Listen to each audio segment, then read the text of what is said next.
C'est l'heure du journal sur RTC. Mesdames et messieurs, merci de nous accueillir chez vous.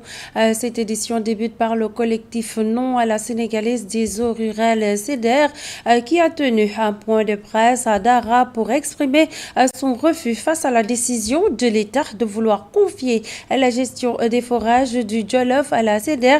Il accuse le sous-préfet de Yang d'abus de pouvoir en retirant la gestion de quelques forages à des comités ad hoc pour les livrer à la CEDER sans l'accord des populations locales. Le dit collectif interpelle les autorités à intervenir dans ce différend qui l'oppose à la CEDER. Voici Maodo Thiam, leur porte-parole. Nous, collectif Noir-Laser dans le département de Linguère, chose que nous n'allons jamais accepter, de vouloir quand même tordre la main de la population locale pour juste imposer cette même population un fermier qui a déjà montré ses limites, la SDR. Le sous-préfet de l'arrondissement de Yang a déjà vraiment été très clair avec donc une série quand même vraiment de forcing noté ces derniers temps dans l'arrondissement. On a donc vu ici dans le département de Linguère des sous-préfets qui dictent leurs lois dans le monde rural surtout. Le cas précis a été donc noté hier dans la commune de Kam où le préfet a tordu la main de 4 forages. Les forages de Gouloumbétio, le forage de Gouloumbétio, le forage de Kam, le forage de Béliel et donc le forage de Roto. Le préfet, quand il est venu, le sous-préfet de l'arrondissement plutôt, il n'a même pas demandé l'avis de ces villages, de ses présidents de comité de gestion et donc l'ensemble de ses représentants de ces populations. Qu'est-ce qu'il a fait? Il a donc précédemment adressé un arrêté antérieur, daté donc le 18 juillet dernier. Ce qui veut dire que le sous-préfet de l'arrondissement d'Anyanya déjà avait donc pris la ferme décision de remettre ses forages à la SDR.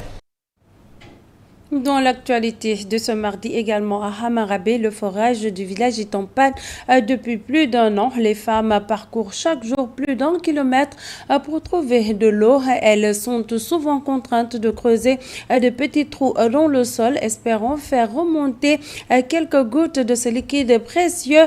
Ces femmes n'ont d'autre choix que d'utiliser cette eau impropre qui les expose à toutes sortes de maladies.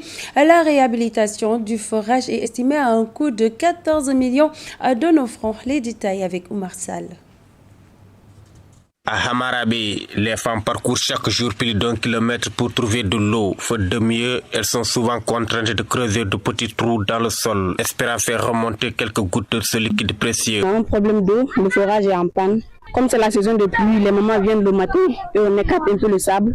Et quand on écarte, on prend nos pots, on creuse jusqu'à ce qu'on puisse voir l'eau. On aperçoit l'eau. Si on voit que c'est les cailloux, ça veut dire que l'eau va être vite propre. Mais quand c'est de la boue, ça veut dire que l'eau ne sera pas vite propre. Et puis, puiser une bassine, ça peut prendre 30 minutes à peine. Malgré les risques bien réels, elles n'ont d'autre choix que d'utiliser cette eau impropre qui les expose à de nombreuses maladies. C'est pas sûr, parce que c'est pas filtré, mais on va l'utiliser quand même. Parce que depuis l'Antiquité, nos ancêtres l'utilisaient avant le forage. Avant le forage, c'est ce qu'ils utilisaient. Et puis cette eau qu'on prend pour cuisiner, c'est pas bon pour la santé. Ça peut causer de la diarrhée, des microbes, un fuite comme ça. Pour s'approvisionner, les habitants achètent de l'eau potable dans les villages voisins à des prix souvent inaccessibles pour les plus démunis. On part dans d'autres villages comme Galéabé, mais quand on arrive là-bas, il faut payer en fait. Ou bien tu pars, c'est un proche. Mais venir toujours puiser de l'eau, c'est pas acceptable quand même, parce qu'il y a de la facture.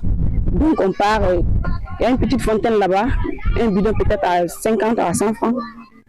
C'est comme ça qu'on puisse avoir de l'eau. Face à cette situation dramatique, les habitants déplorent le silence des autorités. Je pense que toutes les autorités au moins sont au courant, mais on n'a pas encore reçu d'empathie en fait. On n'a pas encore vu d'aide, ni de solution approuvée, rien du tout. On a juste entendu que nous a informé qu'on va nous aider, mais comme ça ne sera pas vite. Du coup, on vient toujours puiser de l'eau. On a juste besoin d'aide.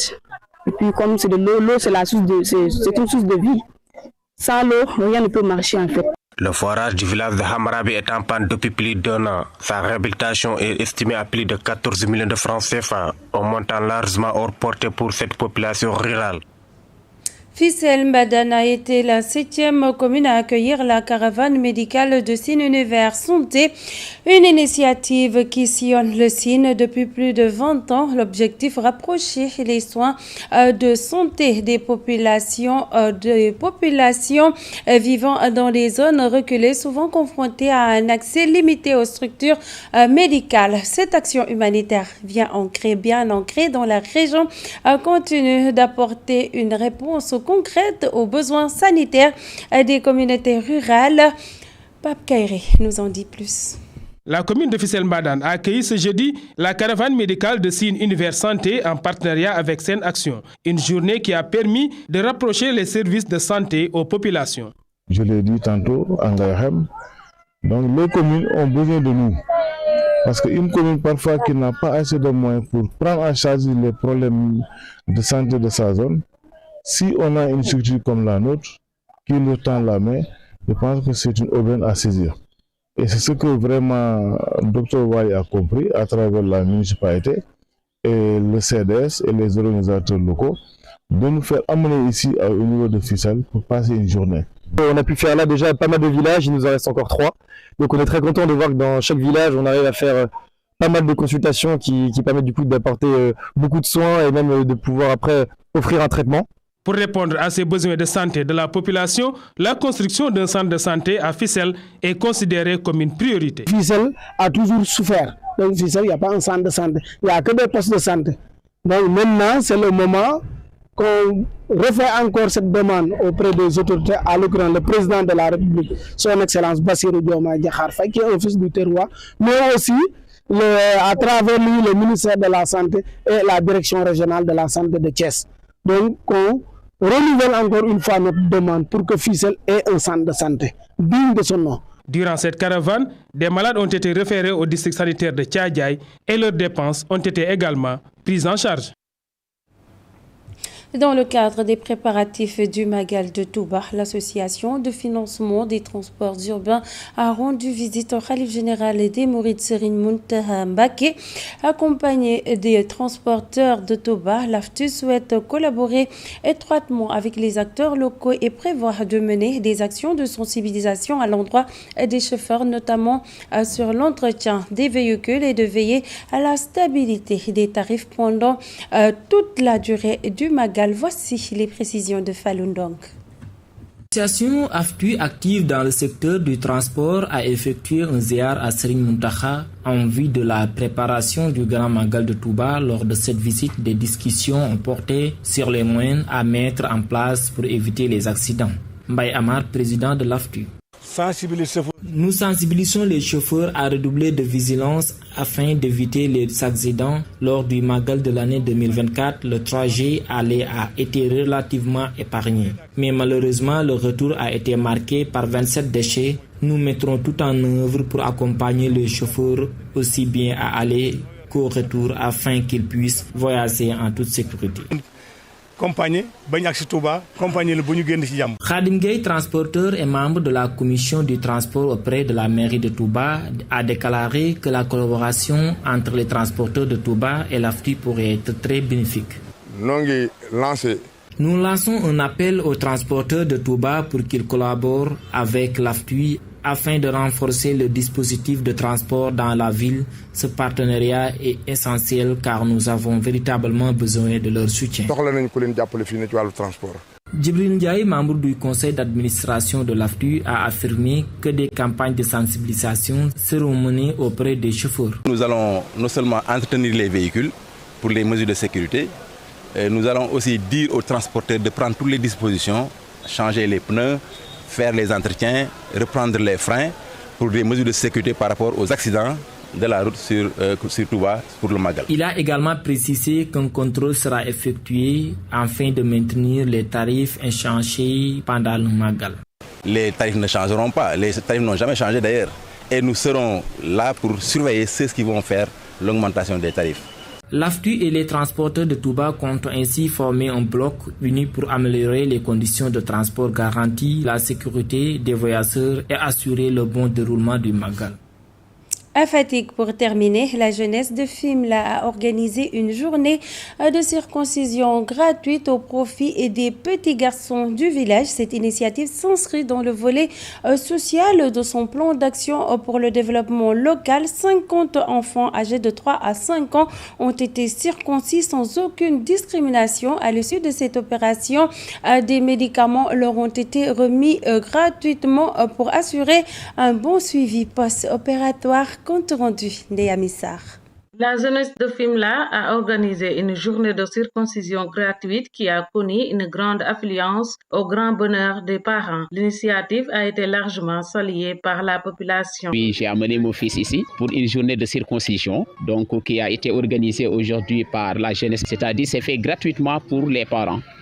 Quand nous sommes venus aussi, il y avait une forte mobilisation, en tout cas des parents, des enfants qui ont été amenés pour une circoncision. C'est un acte que nous saluons en tout cas, parce que c'est un acte social, donc qui est venu aussi à son heure, en tout cas, qui peut aider en tout cas les parents. L'objectif était d'aider les familles, surtout celles en difficulté, à faire circoncire leurs enfants dans de bonnes conditions. Déjà, c'est une activité à caractère sanitaire, mais également à caractère social. Nous sommes dans une communauté où le social prend une place importante et nous avons voulu également contribuer à ce social-là. Alors c'est là que l'idée nous est venue. Initialement prévue pour 50 enfants, l'activité a finalement permis de circoncire 82 garçons. On sait tous que la circoncision fait partie d'une étape très importante dans la culture sérère. Les enfants, on les fait entrer, on les fait passer dans une étape supérieure qu'on appelle devenir un homme, entre guillemets. Donc il y a un acte de haute portée qui regroupe toutes les couches sociales aussi.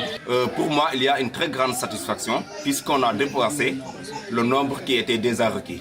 Fort du succès, les organisateurs comptent renouveler l'opération et l'élargir à d'autres villages grâce au soutien du parrain, à la présence de médecins venus de Dakar et de la localité, à l'aide des habitants et du comité de santé local. Et c'est cet élément de Ndéa Missar qui met un terme à ce rendez-vous d'information. Mesdames et messieurs, merci de l'avoir suivi. Juste après moi, la version poulard de toutes ces actualités, ce sera tout à l'heure à 12h. D'ici là, portez-vous bien, restez avec nous. L'information continue sur www.uracsénégal.sn. Au revoir.